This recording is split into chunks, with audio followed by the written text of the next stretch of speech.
feuille de route pour la sortie de crise à Madagascar, engagement des acteurs politiques malgaches. Préambule.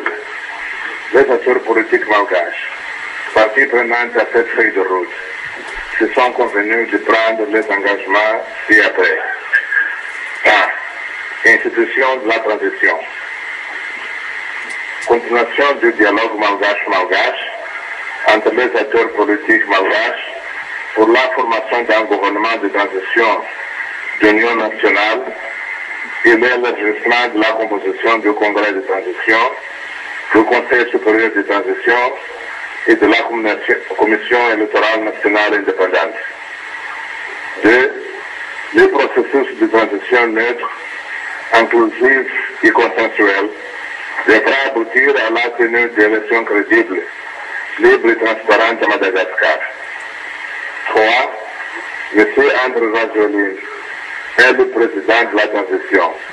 En cette qualité, il exerce les fonctions du chef d'État. 4. Nomination d'un Premier ministre de consensus qui va diriger un gouvernement de transition d'union nationale. 5. Le Premier ministre sera nommé par le président de la transition sur une liste de personnalités proposées par les acteurs politiques malgaches, partis signataires de la feuille de route. Il est entendu que le Premier ministre du consensus ne peut être originaire ni de la même province, ni de la plateforme politique qui soutient le président de la transition.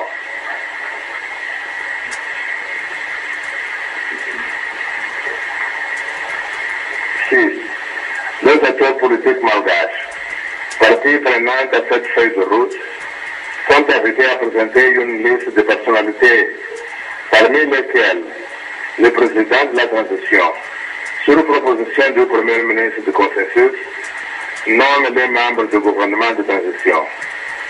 Dans la formation du gouvernement de transition, le président de la transition et le Premier ministre du consensus s'engagent à opérer à une allocation juste et équitable du portefeuille, en respectant les critères de provenance politique, de représentation du genre et d'équilibre régional. En cas de révocation d'un membre du gouvernement, il sera remplacé par un autre membre de son groupe de provenance politique selon les mêmes règles de procédure de nomination. 7. Pour l'élargissement de la composition d'autres institutions de la transition, comme le Congrès de transition, le Conseil supérieur de transition et la Commission électorale nationale indépendante, les acteurs politiques malgaches, parties prenantes à cette feuille de route, sont invités à présenter une liste de personnalités parmi lesquelles le président de la transition nomme les membres de ces institutions. En nommant les membres de ces institutions, le président de la transition s'engage à faire une allocation juste et équitable des postes en respectant les critères de provenance politique, de représentation du genre, d'équilibre régional, ainsi que l'équilibre de partage entre les acteurs politiques malgaches, signataires de la présente feuille de route pour une bonne gestion de la transition. 8. Le gouvernement de transition sera chargé de l'administration des affaires courantes du pays. Il a mis en place les conditions nécessaires pour les élections crédibles, justes et transparentes, en coopération avec la communauté internationale. Il s'abstiendra de prendre de nouveaux engagements à long terme, ceci n'est relevant que la compétence du futur gouvernement à l'issue des élections. 9. Le Parlement de transition sera chargé du contrôle du travail du gouvernement de transition. Le Parlement de transition sera aussi chargé de la ratification des ordonnances adoptées pendant la transition, en particulier celles qui concernent les processus électoraux, ainsi que la proposition et l'adoption de la législation pertinente. 2. Cadre électoral. 10. Élaboration et mise en œuvre, avec l'appui des experts des Nations Unies, d'un cadre électoral crédible, neutre, transparent et indépendant, fondé sur le respect des droits fondamentaux et des normes internationales, notamment par A. L'élargissement de la composition de la CENI et la révision de ses tâches essentielles pour assurer une représentation équilibrée de tous les acteurs politiques malgaches, partie prenante à cette feuille de route. La CENI devra être chargée d'organiser toutes les élections, notamment les élections législatives, présidentielles et municipales, disposant des pleins pouvoirs dans la gestion de l'ensemble du processus électoral. La CENI aura la responsabilité d'assurer que les élections se déroulent de manière libre, juste et transparente. Les 10 plans pouvoirs de la CENI s'arrêtent à la publication des résultats provisoires des élections. B. La révision du code électoral. C. Promouvoir l'adoption et le respect d'un code d'éthique et de bonne conduite électorale des acteurs politiques malgaches. D. L'utilisation du système de bulletin unique. E. L'éducation électorale. F. La révision systématique des listes électorales. G. Le calendrier électoral sera déterminé conjointement par le CENI et les représentants des Nations Unies sur la base du rapport de la mission d'évaluation des besoins électoraux des experts nationaux et internationaux, ici pour organiser les élections crédibles, justes et transparentes dans les meilleurs délais possibles à Madagascar. H. La distribution au niveau des 119 districts des données et du matériel des centres informatiques régionaux. Paragraphe 11. Une cour électorale spéciale devra être créée à titre exceptionnel et provisoire. Elle sera chargée du contentieux électoral et de la proclamation des résultats définitifs des élections présidentielles et législatives. Le fonctionnement, la composition et la compétence de la dite cour sera fixée par une loi adoptée par le Parlement de transition. Paragraphe 12. En vue de mieux assainir l'espace politique malgache, le Parlement de transition devra adopter de nouvelles lois sur les partis politiques et le statut de l'opposition. Paragraphe 13.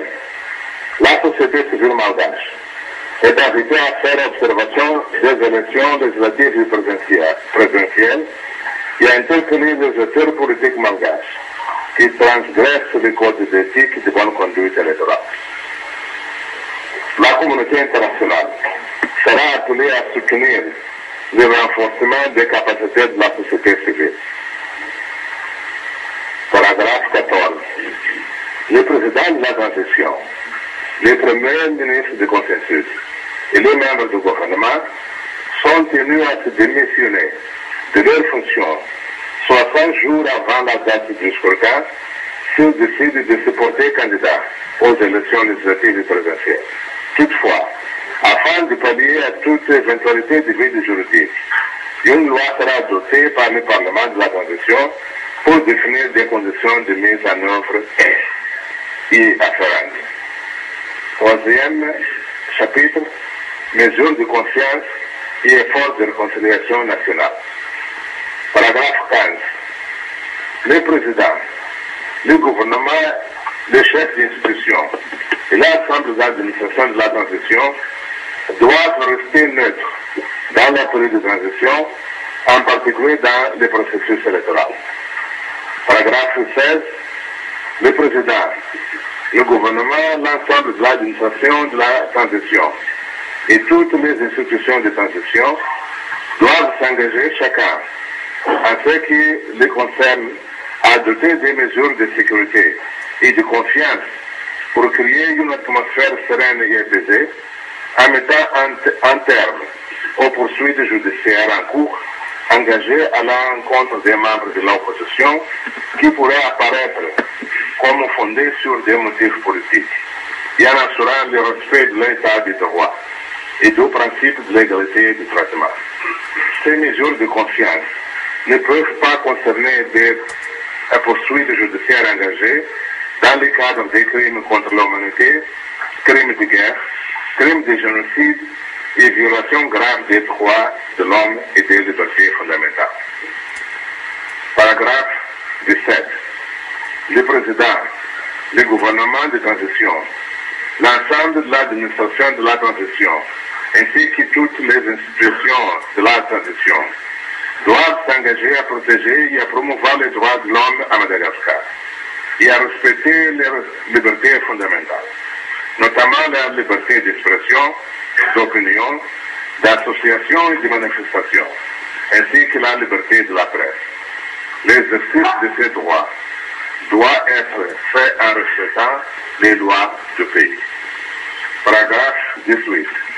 Octroi d'une amnistie large pour tous les événements politiques intervenus entre 2002 et 2009 sont exclus de l'amnistie les crimes contre l'humanité, les crimes de guerre, les crimes de génocide et les autres violations graves des droits de l'homme et des libertés fondamentales. La loi d'amnistie sera ratifiée par le Parlement de transition et aucune élection ne devra avoir lieu avant cette ratification. Paragraphe 19. Le Parlement de transition devra adopter une loi sur le statut des anciens chefs d'État comme une des mesures clés pour assurer la paix sociale et un climat apaisé au pays. Le statut des anciens chefs d'État doit être réservé aux anciens chefs d'État qui ont décidé de cesser toute activité politique et partisane, en tenant compte de la considération due à leur rang passé et de la nécessité de préserver et garantir leur dignité et leur sécurité. Paragraphe 20. La haute autorité de transition devra permettre à tous les citoyens malgaches en exil pour des raisons politiques de rentrer à Madagascar sans condition, y compris M. Makarabramanana. L'AHT devra garantir la sécurité de tous les exilés malgaches repatriés.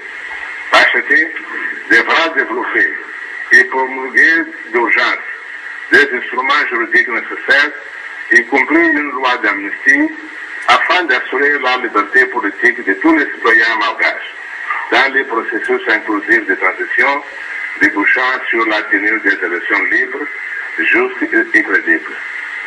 Paragraphe 21. Les acteurs politiques malgaches, parties prenantes à cette feuille de route, s'engagent à doter sans délai un code d'éthique et de bonne conduite politique pour régir les activités politiques à Madagascar pendant la période de transition. Ils s'engagent également à respecter cette code. Paragraphe 22. Tous les acteurs politiques malgaches, parties prenantes à cette feuille de route, sont invités à participer de bonne foi au processus de transition. Ils s'engagent également à instaurer un climat de paix et de sécurité pour tous les malgaches, à éviter l'obstruction du processus de transition et à maintenir une conduite constructive et patriotique pour faire avancer la transition.